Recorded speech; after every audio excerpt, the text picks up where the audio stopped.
أعوذ بالله من الشيطان الرجيم بسم الله الرحمن الرحيم. Kenapa Allah itu kemudian menjadikan ada sebagian muslim itu miskin, Ustaz? Nah, kita juga harus paham. Nabi itu membagi manusia berdasarkan putaran harta, itu ada 4. Ini masih poin yang pertama. Jadi Allah itu membagi manusia berdasarkan pusaran harta itu ada 4. Ada yang pertama, muwasaun lahu fid dunya, muwasaun lahu fi akhiratihi. Yang pertama, ada orang yang lapang dunianya, lapang akhiratnya. Dunianya gampang, akhiratnya mudah. Dan dia betul-betul bertakwa kepada Allah dengan kelapangan harta yang dia dapatkan, lapang urusan akhiratnya. Contohnya kayak siapa? Utsman bin Affan, Abdurrahman bin Auf. Itu orang-orang yang dilapangkan dalam hartanya dan dilapangkan urusan akhiratnya. Makanya sampai kita dapati Abdurrahman bin Auf itu pengen jadi miskin, itu tidak bisa miskin. Makanya salah satu doa yang dipanjatkan beliau kepada Allah apa? Ya Allah, jadikan aku miskin. Kalau memang hartaku akan menjadi hisab yang berat bagi kehidupan akhiratku. Insya Allah. Minta doanya miskin. Insya Allah doa itu tidak antum akan ucapkan, insya Allah, dan tidak akan dicontoh. Tapi tidak pernah miskin. Kenapa? Memang Allah lapangkan bagi kehidupan Abdurrahman bin Auf itu lapang dunianya, lapang akhiratnya.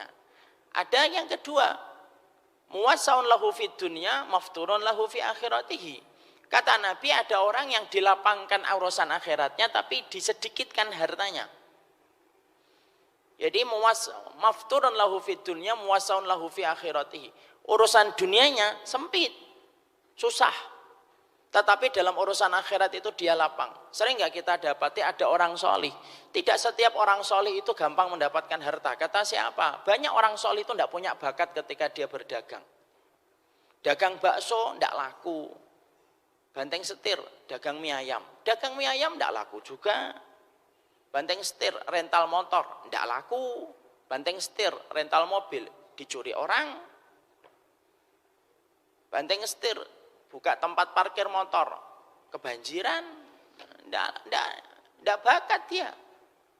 Maka kemudian kalau ada yang semacam itu, maka itu hikmahnya Allah itu berikan. Kenapa ada orang mukmin yang dijadikan oleh Allah miskin? Banyak hikmahnya, Pak.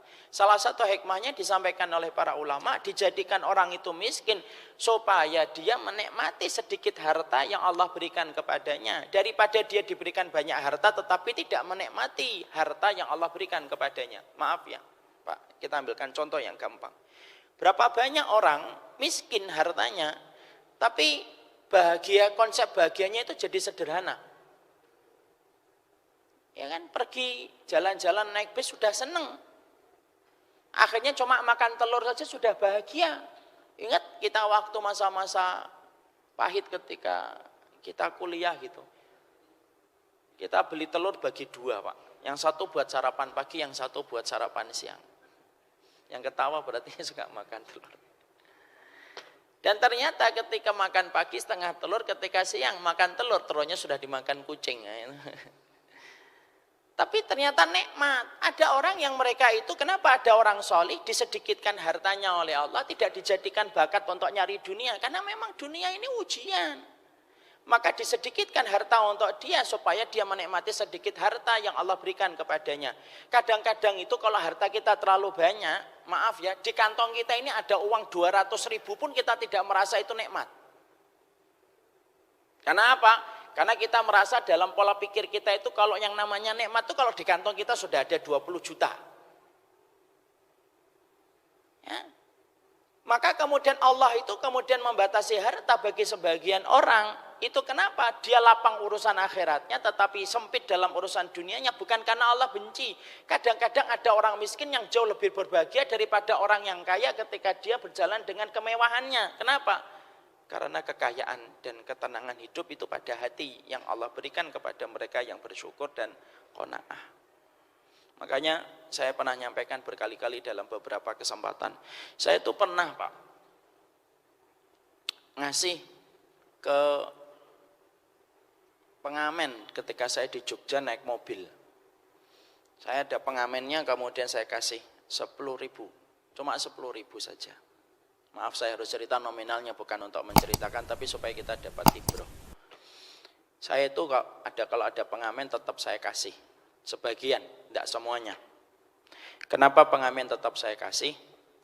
Dengan 3 alasan. 1, karena pengamen itu mungkin dia tidak paham hukum bermusik sebagaimana saya sudah paham tentang masalah itu. Jangan suka mengukur kakinya orang dengan sepatu kita. Itu kesalahannya sebagian besar ikhwan dan mungkin para ustadz termasuk saya dulu. Sukanya ngukur orang itu dengan sepatu kita. Bisa jadi kita tahu hukumnya tapi dia belum tahu. 2, saya memberikan tetap kepada para pengamen itu uang. Itu kenapa? Saya berharap semoga uang yang kita berikan bisa menjadi asbab hidayah bagi dia mendapatkan ilmu yang baik sampai pemahaman dia dalam Islam itu menjadi lebih baik. Yang ketiga, kenapa saya tetap memberikan pengamen sebagian itu uang? Karena saya itu berhusnuzon. Kadang-kadang orang jadi pengamen itu sudah pilihan terakhir di antara semua pilihan buruk yang pernah dia dapatkan. Saya ngasih itu 10.000 sama beliau. Ketika ngasih 10.000, Masya Allah, beliau itu seakan-akan tidak percaya. Ibu-ibu Pak, pakai jilbab sekedarnya, nepok-nepok cuma pakai tangan. Saya kasih 10.000. Dia berkata, Pak ini enggak kebanyakan. Enggak Bu. Enggak, ini kebanyakan Pak. Enggak. Enggak ada susuknya Pak. Tahu susuk ya? Enggak ada kembalian. Bukan susuk yang ditanam di itu. Enggak ada kembaliannya. Enggak apa-apa Bu. Pak ini kebanyakan Pak. Enggak apa-apa. Kemudian dia melihat seakan-akan tidak percaya dapat 10.000. Kemudian saya mau turun. Tapi ternyata lampu hijau, saya berjalan di Jogja kan ramai.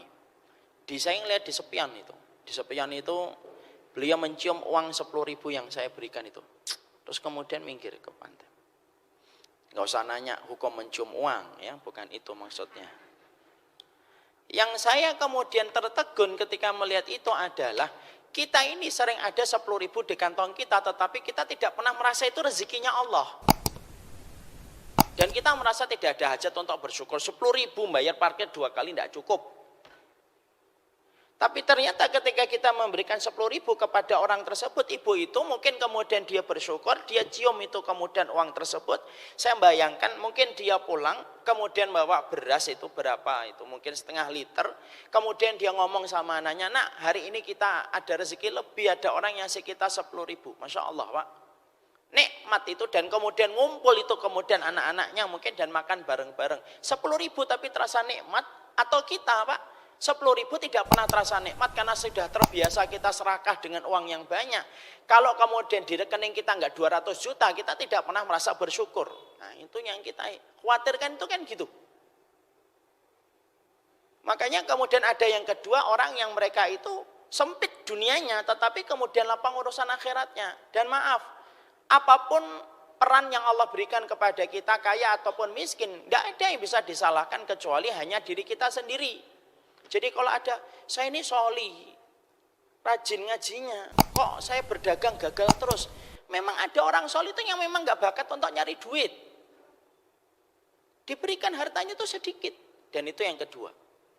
Yang ketiga, kemudian kata Rasulullah, ada orang yang mereka itu lapang dunianya sampai akhiratnya. Kalau nyari dunia gampang, tapi giliran untuk beribadah kepada Allah susah Pak. Dan ini jumlahnya paling banyak kata para ulama. Kalau nyari duit gampang, tapi kalau kemudian urusan akhirat susah. Kalau sudah kemudian bekerja gampang dia dapat duit itu. Tapi giliran malam ketika Allah turun ke langit bumi untuk dekat dengan hambanya, dia tidak pernah bangun untuk kemudian bersujud kepada Allah ketika Allah turun ke langit bumi. Makanya Nabi sampai bersabda dalam hadis riwayat Imam Ahmad, salah satu sifat penduduk neraka itu apa? Singa di waktu siang, jusah. Bangkek dia di waktu malam. Kalau di waktu siang, dengar gemericik uang, dolar, rupiah, set-set langsung datang. Dengan begitu semangatnya kalau di waktu siang. Tapi giliran kalau sudah malam, dia jadi bangkek dia tidak pernah bangun untuk bersujud kepada Allah. Dan itu tipe yang ketiga. Tipe yang ketiga adalah mereka yang kemudian diberikan oleh Allah kelapangan dalam urusan dunia tapi sempit akhiratnya. Dan yang paling parah yang keempat. Yang paling parah yang keempat itu apa? Sempit dunianya, sempit akhiratnya. Dan kata Rasulullah, itulah manusia ketika diberikan porsi harta. Makanya akhirnya kita dapetin orang solih kalau gitu dua. Ada orang solih yang gampang nyari duit, ada orang solih yang tidak gampang nyari duit. Makanya maaf, jangan pernah mengatakan orang tidak bertawakal gara-gara dia miskin. Itu salah. Tidak ada boleh omongan itu lagi bagi yang mendengar kata-kata saya ini. Jadi nanti kalau Bapak ngeliat ada seorang teman yang jualan buku, tanya, berapa keuntungan tiap hari? 40.000. Jangan pernah mengatakan kurang kali tawakalnya. Karena dia mungkin sudah mentoknya di situ. Dan itulah yang kemudian kita harus pahami bahwasanya tawakal itu amalan hati. Tidak boleh kita menghakimi hati orang lain. Tidak boleh kita mengatakan sok bijak mengatakan ini kurang tawakal, ini tawakalnya kurang sempurna, ini tawakalnya kurang maksimal. Tidak usah gitu. Saya dan antum itu tidak pernah menjadi nabi untuk menghakimi hati orang lain karena tawakal itu amalan hati, bukan kemudian amalan tohir. Itu yang pertama. Ya, jadi saya sampaikan yang poin pentingnya di poin yang pertama masalah tawakal itu apa? Tidak semua orang yang mencari harta itu akan mendapatkan harta. Makanya Allah menyampaikan dalam surat Al-Isra, "Man kana yuridul ajilata ajjalna lahu fiha ma nasya' liman nurid." Orang kalau nyari dunia, maka kami akan kasihkan dunia, tapi tidak semuanya. Liman nasya', ma nasya' liman nurid. Yang kami mau dan kami inginkan. Kalau Allah tidak mau, tidak diinginkan.